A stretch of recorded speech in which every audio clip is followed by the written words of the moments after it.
Baik, perkenalkan kembali, nama saya Real Donato Anindya Putra dengan NPM 230626493.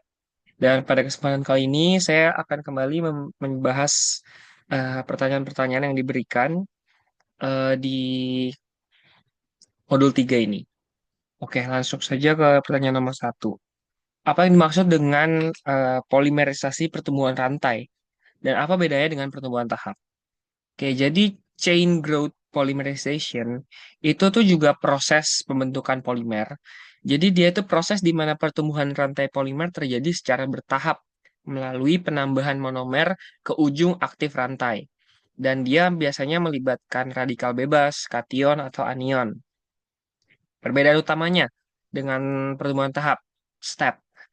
Jadi kalau pada pertumbuhan tahap, semua molekul tuh reaktif dan reaksi terjadi antar monomer.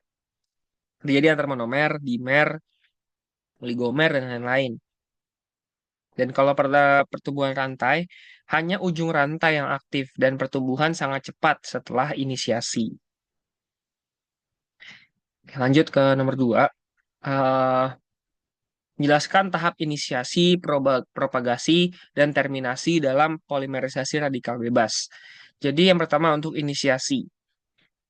Ini tuh adalah inisiator. Misalnya benzoil peroxide atau AIBN, dia akan terurai membentuk radikal bebas. Kemudian untuk propagasi, dia radikal bebas yang menyerang monomer, membentuk rantai baru yang tetap reaktif. Dan reaksi ini berulang dengan menambahkan monomer lagi. Kemudian untuk terminasi, rantai aktif berhenti tumbuh, biasanya melalui kombinasi dua radikal atau disproporsionasi. Kemudian lanjut ke nomor 3, bagaimana cara kerja inisiator seperti benzoil peroxide atau AIBN? Mengapa penting? Jadi, eh, inisiator seperti benzoil peroxide dan AIBN terurai secara termal membentuk radikal bebas yang sangat reaktif. Radikal inilah yang memulai reaksi polimerisasi.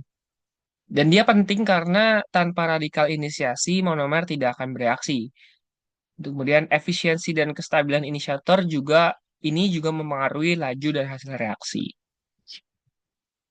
Kemudian di nomor 4 ini disuruh membandingkan polimerisasi radikal, kationik, dan anionik dari sisi inisiator dan stabilitas rantai. Jadi kalau untuk radikal bebas, eh, inisiatornya itu peroksida atau AIBN. Dan stabilitasnya sedang dan dia rentan terhadap terminasi. Kemudian untuk kationik, dia inisiatornya itu asam Lewis. Dia stabilitasnya rendah dan dia sensitif terhadap kelembapan. Kemudian untuk anionik, inisiatornya itu dia basa kuat atau logam alkali. Dan dia sangat sensitif tapi bisa living. Rantai bisa tumbuh terus tanpa terminasi. Itu arti livingnya. Kemudian di sini dibahas di nomor 5, apa itu living polymerization? Mengapa metode ini memungkinkan kontrol struktur yang lebih baik? Jadi living polymerization ini adalah jenis polimerisasi tanpa terminasi dan tanpa chain transfer. Sehingga ujung rantai tetap aktif dan dapat terus tumbuh bila ditambahkan monomer. Dan keunggulannya, kontrol presisi terhadap berat molekul, kemudian polidispersitas rendah, dan memungkinkan sintesis blok kopolimer dan struktur kompleks lainnya. Di nomor 6, disuruh menjelaskan bagaimana polietilena, terutama LDPE, disintesis melalui radikal bebas.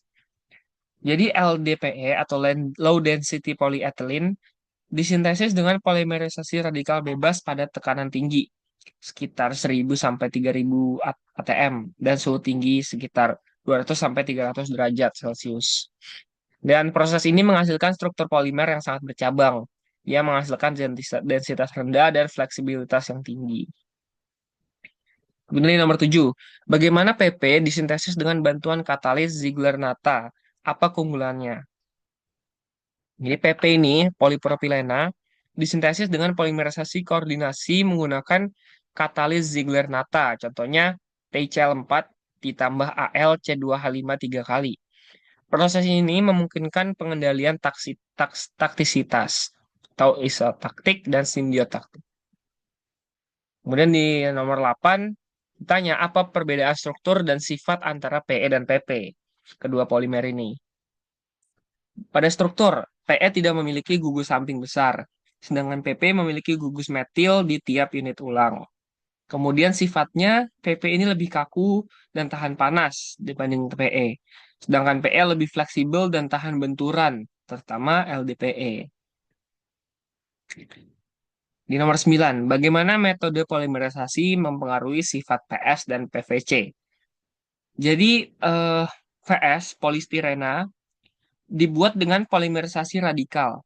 Struktur kaku karena cincin aromatik, yaitu rapuh tapi transparan. Kemudian di PVC, dia juga melalui radikal bebas, dan gugus CL memberikan sifat tahan api dan lebih keras.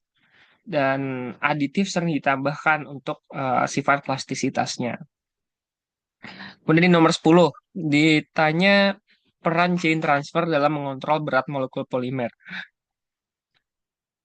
Jadi chain transfer itu adalah proses di mana radikal aktif ditransfer ke molekul lain. Bisa monomer, pelarut, atau agen transfer. Dan dia menghentikan pertumbuhan satu rantai dan memulai yang lain. Jadi ini tuh digunakan untuk mengontrol berat molekul dan mengurangi PDI, serta untuk membuat struktur seperti grafit atau blok copolimer. Mungkin sekian dari saya untuk menjawab pertanyaan dari modul 3. Sebelum dan sesudahnya, mohon maaf. Terima kasih.